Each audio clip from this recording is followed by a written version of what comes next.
July August সেই অভ্যুত্থানকালে একটি ভিডিওর চিত্র আপনাদের নিশ্চয়ই হৃদয়ে ঝড় তুলেছিল, কম্পন সৃষ্টি হয়েছিল। সেটি হচ্ছে কার্নিশে ঝুলছিল এক তরুণ, তাকে লক্ষ্য করে এক পুলিশ দফায় দফায় গুলি ছুটছিল এবং যতক্ষণ না পর্যন্ত সে নিথর না হয়ে যায় ততক্ষণ সে গুলি চালাচ্ছিল। কিন্তু ঘটনাক্রমে সেই তরুণ বেঁচে যায়।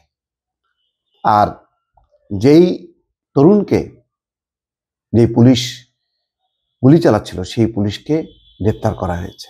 তার নাম হচ্ছে এএসআই চঞ্চল চন্দ্র সরকার। তাকে হাজির করা হয়েছে আন্তর্জাতিক অপরাধ ট্রাইব্যুনালে।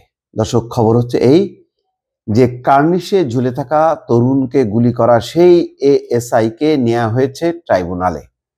কত নির্মম দেখেন, সে তরুণ জীবন বাঁচাতে ছাদের থেকে লাফ মারে, একটা কার্নিশে ঝুলছিল তার দেহটা, সেই দেহেরকে লক্ষ্য করে সে গুলি চালাচ্ছিল। সমস্ত নির্মমতাকে ছাপিয়ে যায় কোনো কোনো ঘটনা। তারপরে ভ্যানের উপর তুলে পোড়ানো, অনেক ঘটনা ঘটেছে।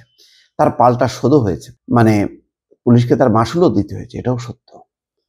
তো সেই নির্মম ঘটনার একটি বিচার শুরু হয়েছে।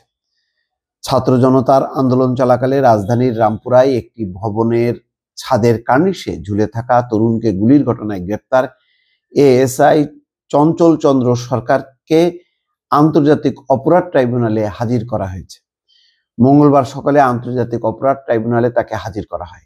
এএসআই চঞ্চল চন্দ্র সরকারের বিরুদ্ধে অভিযোগ, 2024 সালের 19শে জুলাই ছাত্র জনতার আন্দোলনের সময় ঢাকার রামপুরা এলাকায় নির্মাণাধীন ভবনের উপরে উঠে আমির হোসেন নামের এক ছাত্রকে লক্ষ্য করে গুলি করেন, তবে সে ঘটনাক্রমে বেঁচে যান। এর আগে গত 26শে জানুয়ারি রাতে আন্তর্জাতিক অপরাধ ট্রাইব্যুনালের প্রসিকিউটরের নেতৃত্বে ঢাকা মহানগর পুলিশের একটি দল দিঘিনালা থানা থেকে চঞ্চল চন্দ্রকে গ্রেপ্তার করে। এছাড়া পুলিশের এডিসি এম মইনুল ইসলাম এবং হাইকোর্টের সামনে আন্দোলনকারীদের মুখ চেপে ধরা বরখাস্ত পরিদর্শক আরশাদ হোসেনকে ট্রাইব্যুনালে হাজির করার কথা রয়েছে। যাই হোক, এখন বিচার শুরু হয়েছে। এই কতগুলো ঘটনায় অনেককে আসলে তারা সটকে পড়েছে। এইসব ঘটনায় সবাইকে শনাক্ত করা, চিহ্নিত করা, বিচার করা, এটা একটা জটিল প্রক্রিয়া। ওই যে কালকে ডেভিড ক্যাডম্যান না একজন ব্রিটিশ আইনজীবী, সে বলছে যে ট্রাইব্যুনালের এই বিচারটা তো সহজ না, বেশ জটিল এবং সময় সাপেক্ষ, কিন্তু তারপরেও করতে হবে, এটা কমিটমেন্ট। কেননা যেই ঘটনা ঘটেছে, যত হতাহত হয়েছে, প্রত্যেকটা পরিবার তার বিচার চায়।